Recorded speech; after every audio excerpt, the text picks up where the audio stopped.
नमस्कार, आप देख रहे हैं ब्रेकिंग बिहार। अभी हमें जन स्वराज कार्यालय में और मुख्य प्रवक्ता संजय ठाकुर हमारे साथ। विशेष राज्य के दर्जे को लेकर के लगातार सियासत चल रही है। कई वर्षों से आप कह सकते हैं, कई दशक से चल रही है। लालू प्रसाद यादव ने मामला उठाया, राबड़ी देवी ने मामला उठाया, बाद में नीतीश कुमार ने भी इसे हर मोर्चे पर उठाया, लेकिन बिहार को कहीं कुछ मिल नहीं रहा। अब जब लग रहा था कि मुख्यमंत्री नीतीश कुमार केंद्र में एक सशक्त भूमिका में है, इनके भरोसे सरकार चल रही है, विशेष राज्य का दर्जा इस बार मिल जाएगा, लेकिन इस बार भी साफ हो गया, केंद्र ने साफ कर दिया कि विशेष पैकेज मिलेगा। और कहा जा रहा है कि विशेष पैकेज 60,000 करोड़ के रूप में मिल भी गया। लेकिन क्या होगा बिहार का विकास बिना विशेष राज्य के? संजय ठाकुर, देखिए, प्रधानमंत्री नरेंद्र मोदी की इच्छा ही नहीं है कि बिहार को विकसित किया जाए।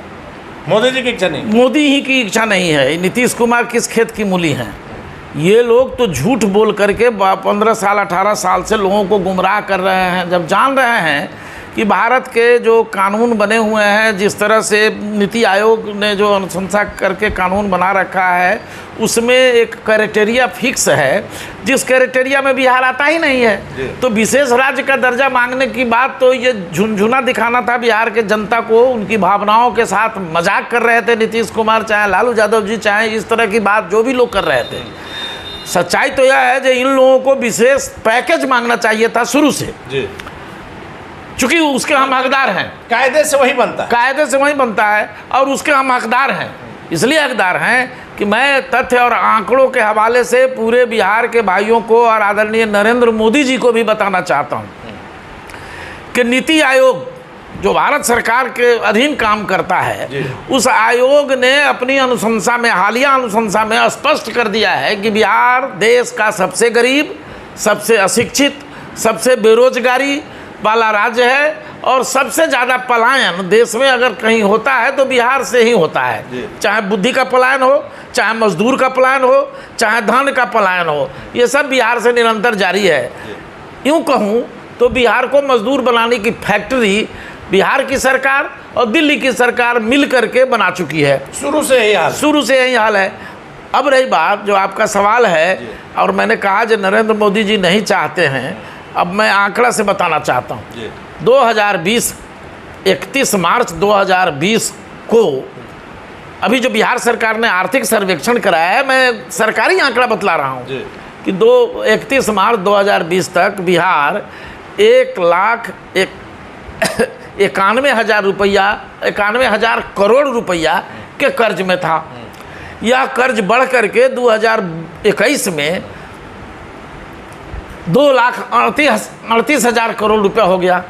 अब यह कर्जा बढ़ के 2023 में 2,94,000 करोड़ रुपया हो चुका है। अब बतलाइए, जो 2,94,000 करोड़ रुपया के कर्ज से बिहार दबा हुआ है, अब इसको अगर स्पेशल पैकेज नहीं मिलेगा ऑक्सीजन के रूप में, तो ये बिहार जिंदा नहीं रहेगा। लेकिन संजय ठाकुर जी, आपको रोक रहे हैं। आपने कहा कि 2,94,000 करोड़ के कर्ज में डूबा हुआ है। इतना तो बिहार का बजट नहीं है। बिहार का बजट है 2,79,000। 2,79,000 करोड़ रुपया है बिहार का बजट, और कर्जा है बिहार पर 2,94,000 करोड़ रुपया। अब आप अंदाजा करिए कि इस बजट की भरपाई कहाँ से होगी। शराब से जो आपको 4,000 करोड़ रुपया आता था, उसको आपने बंद करके जबरन बिहार को दरिद्र बनाने का काम किया। आपके पास जो भी संसाधन है उसमें आप कल कारखाना कहीं है या नहीं है, कहीं रेवेन्यू कलेक्शन का कोई ऐसा आधार नहीं है जहां आप इस तरह से कर सकिएगा। किसानों पर ही बोझ पड़ता जा रहा है। खेती के अलावा कोई ऑप्शन? हाँ, तो खेत जो लोग बेच रहे हैं वो भी काफ़ी महंगा है, खरीदारी भी महंगी हो रही है और बिक्री भी महंगी हो गई है। स्टाम्प आप बढ़ा रहे हैं तो खाली किसान को आप मजबूर कर रहे हैं। भारत सरकार को विशेष पैकेज तो तुरंत दे देना चाहिए था। जिस तरह से उन्होंने संसद में उनके वित्त राज्य मंत्री ने स्पष्ट किया कि खारिज कर दिया बिहार के विशेष राज्य की मांग को, जो नहीं आप उसके हकदार नहीं हैं, तो एक उम्मीद जगी थी जे निर्मला सीतारमण जी वित्त बजट पेश करेंगे तो उसमें कहीं विशेष पैकेज हमको मिले। तो ये विशेष पैकेज तो मिला नहीं। विकास की योजनाओं के लिए तो उतना मेरा हक है, सभी राज्यों को मिला है, मुझको भी मिला है, वो तो मिलता रहता है, हर बजट में मिलता है। कहा जा रहा है कि आंध्रा और बिहार को ज़्यादा मिला इस बार। नहीं, कुछ ज़्यादा नहीं है। जिस क्षेत्र में पूंजी निवेश के लिए आया है वो उससे बिहार की गरीबी नहीं मिटाई जा सकती। पुल बनाने से, सड़क बनाने से तो गरीबी नहीं मिटेगी।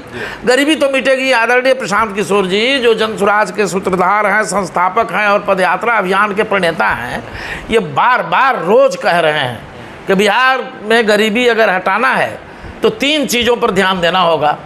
एक सबसे बड़ी ज़रूरत है उच्च स्तरीय शिक्षा की। दूसरी बड़ी ज़रूरत है खेती किसानी को मुनाफेदार बनाने की।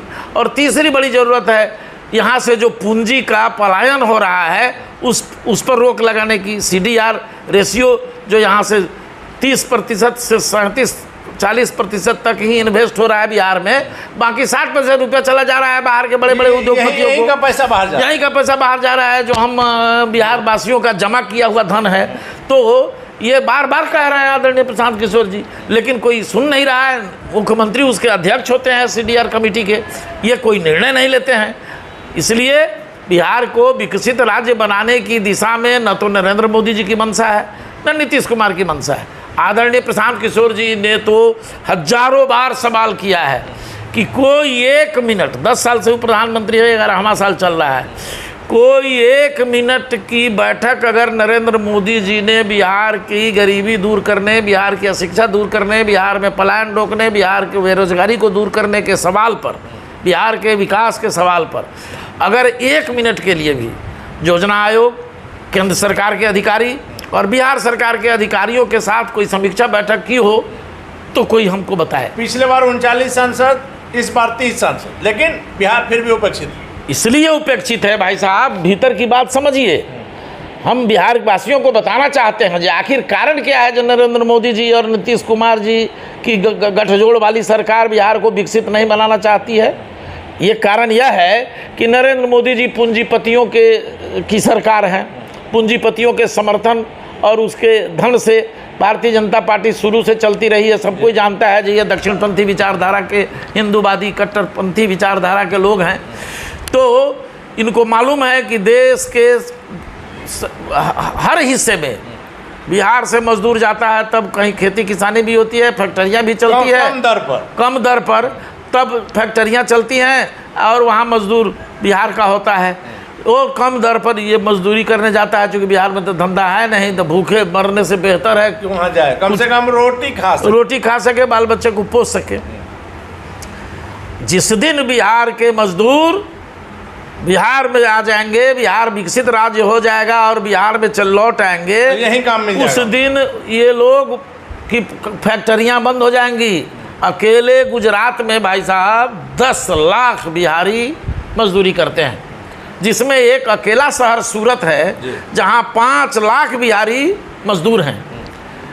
अब वहां से अगर मजदूर बिहार लौट आता है, बिहार में अगर कल कारखाना मोदी जी खोल देंगे, अडानी अंबानी को अगर बिहार में कहेंगे जो जाओ कारखाना खोलो, यहाँ लेबर सब यहीं ओझरा जाएगा, काम करने लगेगा, तब तो इनको गुजरातियों को ज़्यादा दाम पर मजदूर खोजना पड़ेगा। फिर भी नहीं मिलेगा। कारखाने बंद होने लगेंगे। यही स्थिति दिल्ली की होगी, यही स्थिति हरियाणा पंजाब की होगी, यही स्थिति आंध्रा और तमिलनाडु तेलंगाना की होगी, यही स्थिति कर्नाटका और बंगाल की होगी। तो इस डर से कि उद्योगपति भारतीय जनता पार्टी से और नरेंद्र मोदी से नाराज न हो जाए, इसलिए बिहार को मजदूर बनाने की फैक्ट्री बनाए रखो, बिहार में रोजगार का मौका मत दो, बिहार में शिक्षा की उन्नत व्यवस्था मत करो। ये मंशा नीतीश कुमार जैसे लालू जी की रही, चरवाहा विद्यालय खोल करके बिहार को नाश करने का काम किया उन्होंने, उसी तरह से खिचड़ी बांट करके नीतीश कुमार गरीबों के साथ मजाक कर रहा है। तो ये और दिल्ली की सल्तनत इतना MP देने के बावजूद भी बिहार के विकास के लिए चिंतित नहीं है। तो ये सब का घालमेल है और सब चाहता है जो बिहार मजदूर बना रहे। लेकिन संजय ठाकुर जी, अभी विधानसभा का जो छोटा सा सत्र था 5 दिनों का, RJD आप कह सकते हैं महागठबंधन झुनझुना बजा रहा था, तो क्यों जब सवाल किया जा रहा है नीतीश कुमार नहीं चाह रहे हैं, मोदी जी नहीं चाह रहे, लालू जी ने क्यों नहीं दिलवा दिया? जब रेल मंत्री थे तो क्या भूमिका थी इनकी? मैंने पहले ही कहा कि न लालू जी, हमारे नेता आदरणीय प्रशांत किशोर जी बार बार कहते हैं कि लालू जी ने गरीबों को आवाज़ जरूर दी, इसके लिए उनका सम्मान होना चाहिए, लेकिन लालू जी ने सबसे बड़ी गलती की जो उस समाज को, उस दबे कुचले गरीबों को, दबे कुचले समाज को शिक्षित बनाने की दिशा में कोई प्रयास नहीं किया। वही काम नीतीश कुमार कर रहे हैं। ये शिक्षा व्यवस्था पर इनकी कोई रुचि नहीं है। विद्यालय में हमारे नेता आदरणीय प्रशांत किशोर जी बार बार कहते हैं, जब विद्यालय में खिचड़ी बट रही है, कॉलेज में डिग्री बट रही है। किसी कॉलेज में आप चले जाइए, जब पटना साइंस कॉलेज जैसा कॉलेज मरधर पड़ा हुआ है, जहाँ विद्यार्थी पढ़ नहीं पा रहे हैं, जहाँ कॉलेज में शिक्षकों की कमी है, पूरे बिहार के महाविद्यालयों का आंकड़ा निकलवाइए, भारी घोर कमी है शिक्षकों की। यूनिवर्सिटी तो राजनीति का अखाड़ा बन रहा है, राजनीति का अखाड़ा बन रहा है, लूट खसोट का भी अखाड़ा है, और प्रोफेसर बहाल नहीं हो रहे हैं, रिक्तियां बड़े पैमाने पर हैं। शिक्षकों की जो बहाली की जा रही है, ये लोग क्या बोलेगा, झूठ का ठेकेदार है। ये सब कहता है जो हम 5 लाख शिक्षक बहाल कर रहे हैं। जब तक बिहार में डोमिसाइल सिस्टम लागू नहीं होगा, ये बहाली का कोई मतलब है साहब? दिल्ली के लोग, बंगाल के लोग, कलकत्ता के लोग, हरियाणा के लोग, पंजाब के लोग, गुजरात महाराष्ट्र के लोग आकर के हमारे यहाँ जॉब पा रहे हैं, शिक्षक की कंपटीशन पास कर जा रहे हैं, यहाँ के लोग को नहीं, और यहाँ के लोगों को नौकरी नहीं मिल रही है। ये लोग झूठ बोल रहा है। बिहार जितना गरीब है, तथ्य और आंकड़ों के आधार पर बिहार की गरीबी प्रमाणित है, देश का सबसे गरीब है, तो लाज किस बात की? डोमिसाइल सिस्टम लागू करे और यहाँ के लोगों को पहले रोजगार मुहैया करावे, उसके बाद किसी को जब हम संपन्न हो जाएंगे तब बहाल करेंगे। क्या आप मानेंगे कि लालू प्रसाद यादव ने बिहारियों को डरा करके राज किया और नीतीश कुमार उनको स्वप्न दिखा करके राज कर रहे, लेकिन मूर्ख दोनों ने बनाया? एकदम सच्चाई है। बिहार उस समय 15 साल के राजद की हुकूमत में बिहार में जंगल राज था, अपराधियों का राज था, अपराधी संरक्षित थे, राज सिंहासन से संरक्षित थे, अपहरण का उद्योग दिन दहाड़े चलता था। चंपारण से लेकर बिहार के किसी कोने में अनेक दर्जनों और दस्यु गिरोह सक्रिय हुआ करते थे, संगठित गिरोह। नीतीश कुमार सरकार में आए तो जरूर 5 साल का कार्यकाल उनका उल्लेखनीय रहा, जिसमें लॉ एंड ऑर्डर मेंटेन हुआ, अपराधी पकड़े गए, मारे गए, भगाए गए। लेकिन उसके बाद जो इनका डिटोरिएशन का क्रम शुरू हुआ है, तब न इतना कर्ज में बिहार आ गया। भ्रष्टाचार, लूट खसोट, फिजूल खर्ची, नेताओं की मनमानी, मंत्रियों की मनमानी, ये निरंतर जारी है, जिससे बिहार की अर्थव्यवस्था चौपट हो चुकी है। तो माना जाए कि बिहार को गरीबी से, बदहाली से अब जन सुराज नहीं राह दिला पाएगी जनता की सरकार, जो आप लोग कहते हैं इकलौता विकल्प। चूंकि बिहारियों ने सबको देख लिया, हमारे बिहारी भाई राजद के शासन को देखे, उसके पहले कांग्रेस के शासन को देखे, उसके बाद भाजपा और नीतीश गठबंधन के शासन को देख लिए, आज फिर राजद और नीतीश गठबंधन का शासन भी देखा, और फिर आज भाजपा नीतीश गठबंधन का शासन भी देख रहा है। इन सरकारों ने 32 वर्षों से, लालू नीतीश की सरकारों ने बिहार को गरीबी, मुफलिसी, फटेहाली और बेरोजगारी के कुएं में धकेल दिया। लेकिन सवाल तो फिर भी वही उठ रहा है। मान लिया जाए कि आपकी सरकार बन गई, तब कैसे आप हम बताते बनाएंगे? जब एकदम बताते हैं, बजट से ज्यादा कर्ज नहीं, सुनिए बताते हैं। परेशानी होगी, इस कर्ज को मेंटेन कर रहे हैं, इससे कोई तो मत नहीं, लेकिन मैं बताता हूँ। आदरणीय प्रशांत किशोर जी की समझ साफ है। बिहार को विकसित बनाने के लिए हमारे पास योजनाएं बन रही हैं, और अगले 10 वर्षों तक की योजना तैयार कराई जा रही है, जिसमें यह भी बताया जा रहा है कि आपके पंचायत में समस्या क्या है, उसके समाधान कैसे होंगे, समाधान के लिए धन की कितनी आवश्यकता होगी, और उस धन की व्यवस्था कहाँ से होगी। ये सॉल्यूशन के साथ हम जनता के बीच जाएंगे। विकास की बात देखिए, हमारा CDR, कैश डिपॉजिट रेशियो, बड़े पैमाने पर, मतलब अगर 4 लाख, 4.5 लाख करोड़ रुपया बिहार के लोगों का बिहार के बैंकों में जमा होता है, उसमें मात्र 30 से 35%, 37% तक ही हमारे यहाँ इन्वेस्ट हो रहा है सर, जबकि नियम है कि 90 से अधिक प्रतिशत का इन्वेस्टमेंट, विनियोजन बिहार में ही हो। फैक्ट्रियों के खोलने में, खेती किसानी में, ट्रैक्टर खरीदने में, गाड़ी वाहन खरीदने में, यहाँ के भवन बनाने में, यहाँ के बिजनेस कारोबार करने में, उसका इन्वेस्टमेंट हो, उस पूंजी को लौटाया जाए। लेकिन ऐसा नहीं हो रहा है, ये पूंजी का पलायन हो रहा है। तो आदरणीय प्रशांत किशोर जी का स्पष्ट मानना है कि जब जनसुराज, जनता का सुंदर राज आएगा, तो पहले उस CDR रेशियो को नियंत्रित किया जाएगा और उसका 100% इन्वेस्टमेंट बिहार में होगा। आखिर बिहार के बेरोजगारों को हम रोजगार कहाँ से देंगे? इसी संसाधन से न देंगे। और बहुत सारा अनुदान हमारा आता है, आपको मालूम होना चाहिए। ये बिहार सरकार सालाना 60,000 से 70,000 करोड़ रुपया इसका यूजलेस रिटर्न हो रहा है गवर्नमेंट को। वो तो स्मार्ट सिटी प्रोजेक्ट में नजर आ रहा है, सिर्फ अगर इसमें देखा जाए। और मनरेगा में भी, मनरेगा में जितनी धनराशि आती है उसका 40% भी ये लोग खर्च नहीं कर पाते हैं एक वित्तीय वर्ष में। जो खर्च भी होता है वो गलत सलत जगह पर, जहां कोई उसकी जरूरत नहीं है। हाँ। यह साफ हो गया है CAG की रिपोर्ट, CAG की रिपोर्ट में साफ हो गया है। और यह भी साफ हो गया है जो बहुत सारे पंचायतों को राशि दी गई है जिसका यूटिलाइजेशन नहीं हुआ है।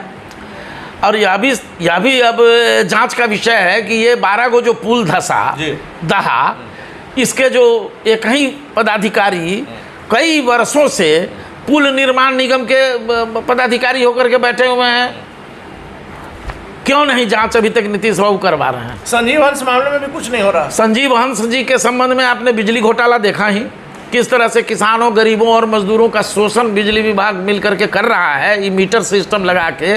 और उस मीटर सिस्टम में यांत्रिक गड़बड़ी करके, टेक्निकल गड़बड़ी करके ऐसी स्थिति बना दी गई है जो उपभोग हो रहा है जनता द्वारा 200 का मासिक बिल, और बिल बन रहा है 700 रुपया का। सरकार का ये कहना था कि सरप्लस बिजली बिहार में हो रही है, कहाँ गया बिजली? कुछ नहीं, केवल झूठ की खेती है। नीतीश बाबू ऐसे राजा हैं जो चमचों से घिर गए हैं, भ्रष्टाचारियों से घिरे हुए हैं। उनके जितने दरबारी पदाधिकारी और मंत्री हैं वो सब कहीं ना कहीं भ्रष्टाचार में संलिप्त है, इसलिए केंद्र सरकार के साथ हैं। इसीलिए ईडी उनको ज़्यादा कुरेदने का उनके टीम के लोगों का काम नहीं कर रही है। जिस दिन ये केंद्र सरकार से हटेंगे, ये चारों तरफ इनके दिया तले अंधेरा है। ये कहने को ईमानदार हैं लेकिन इनके छत्र छाँव में सब भ्रष्टाचारी पल रहा है। बतलाइए दवा का सप्लायर कौन है, पता लगवाइए। आप लोग पत्रकार हैं, हम लोग तो बहुत बात जी कितना कहें आपको हैं। अब जब भारत सरकार भी जान रही है जो बिहार कर्ज में डूब चुका है, बिहार का एक बच्चा, अनिल बाबू, पैदा लेते हैं, एक बच्चा जो पैदा ले रहा है वह 19,000 रुपया कर्ज के साथ पैदा ले रहा है। बताइए, उसके माथे पर 19,000 का कर्ज उसी दिन से चढ़ जाता है जिस दिन वो माँ के पेट के गर्भ से बाहर निकलता है। अब ये स्थिति है साहब, आपको बताऊं, आधा बिहार के 18 जिले गरीबी रेखा से नीचे हैं। पटना बिहार का सबसे अमीर जिला है जहां 1,41,000 रुपया प्रति व्यक्ति आय है। और आपको जानकर ताजुब होगा जो बिहार का सबसे गरीब, सबसे पिछड़ा जिला है शिवहर, जहां 18,000 रुपया प्रति व्यक्ति आया है। इसी तरह से अररिया की हालत दूसरे नंबर पर है, सीतामढ़ी तीसरे नंबर पर सबसे गरीब जिला है। ये स्थिति बनी हुई है और इन सरकारों द्वारा कुछ नहीं किया जा रहा है। आपने जो पूछा कि प्रशांत जी आएंगे तो क्या करेंगे, प्रशांत जी आएंगे तो सभी प्रखंडों में नेतरहाट से उच्च स्तरीय विद्यालयों की स्थापना होगी। प्रत्येक वर्ष एक प्रखंड में एक, मतलब पूरे बिहार में जितने प्रखंड हैं प्रत्येक प्रखंड में एक साल में एक नेतरहाट, और 5 साल की हमारी सरकार में 5 नेतरहाट एक विद्यालय में एक प्रखंड में खोले जाएंगे, जिससे सभी बच्चों को आच्छादित किया जा सके। गाड़ियों से उन बच्चों को घर से लाया जाएगा और इसमें पढ़ाया जाएगा, मुफ्त शिक्षा दी जाएगी। आदरणीय प्रशांत किशोर, कहा कि 15 साल तक के बच्चों को मुफ्त शिक्षा ही नहीं, खाना पीना, कपड़ा लत्ता सब देंगे। आदरणीय प्रशांत जी बार बार घोषणा कर रहे हैं, बुजुर्गों को 60 साल से 2,000 का एकदम क्लियर है। ये डंके की चोट पर आदरणीय प्रशांत किशोर जी जो जन स्वराज के संस्थापक हैं और पदयात्रा अभियान के प्रणेता हैं, और 10 से 12,000 के रोजगार के लिए बाहर नहीं जाना होगा। एकदम हर पंचायत में 800 से 1,500 लोगों को हम हमारे नेता घोषणा कर चुके हैं जो उसको उसी पंचायत के इर्द गिर्द में रोजगार दिए जाएंगे, ताकि वो 12 से 15,000 रुपया घर बैठे कमा ले। लेकिन आप लोग भी स्वप्न नहीं दिखा रहे हैं। स्वप्न जी का कहना है कि जैसे हमारी सरकार बनेगी, जन स्वराज की सरकार बनेगी, जो लोग बाहर में काम कर रहे हैं 10-12,000 का रोजगार उन सबको पहले यहाँ बुलाया जाएगा, नली गली बाद में बनेगा। एकदम सही कह रहे हैं।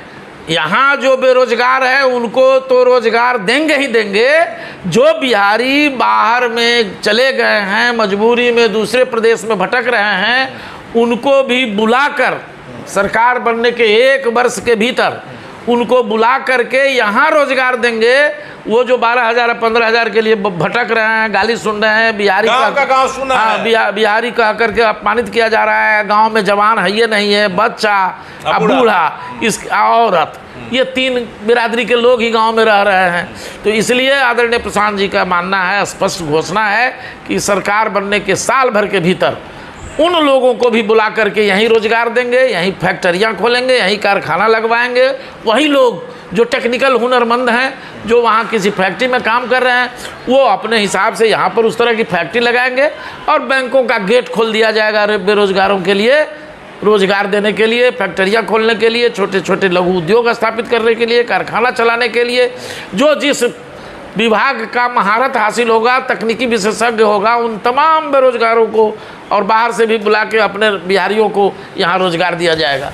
धन्यवाद सर। तो निश्चित तौर पर संजय ठाकुर का कहना है कि क्या लालू प्रसाद, क्या नीतीश कुमार और क्या प्रधानमंत्री मोदी, सबों ने बिहारियों को ठगा है। इनकी मंशा ही नहीं है बिहार को विशेष राज्य का दर्जा देने की बात। विशेष राज्य की बात छोड़ दीजिए, अगर आप विशेष पैकेज देते हैं तो बिहार का कल्याण हो सकता है। वैसे में जन स्वराज की यदि सरकार बनती है, जैसे कि आपको लगातार हमने कहा कि 2025 में प्रशांत किशोर की पार्टी जन स्वराज जो है वो 243 सीटों पर चुनाव लड़ेगी, वैसे में यदि जन स्वराज की सरकार बनती है तो 3 बातें जो प्रशांत किशोर ने कही है कि बाकी काम बाद में, 15 साल के बच्चे की शिक्षा, उनका स्वास्थ्य, उनका कपड़ा लत्ता, सारा चीज़ जो है वो जन स्वराज करेगी। 10 से 12,000 के रोजगार के लिए आपको बाहर नहीं जाना पड़ेगा। हालांकि नीतीश कुमार ने भी ये बातें कही थी। और सभी बुजुर्गों जो 60 साल से ऊपर के हैं उनको 2,000 रुपये पेंशन घर बैठे मिलेगा।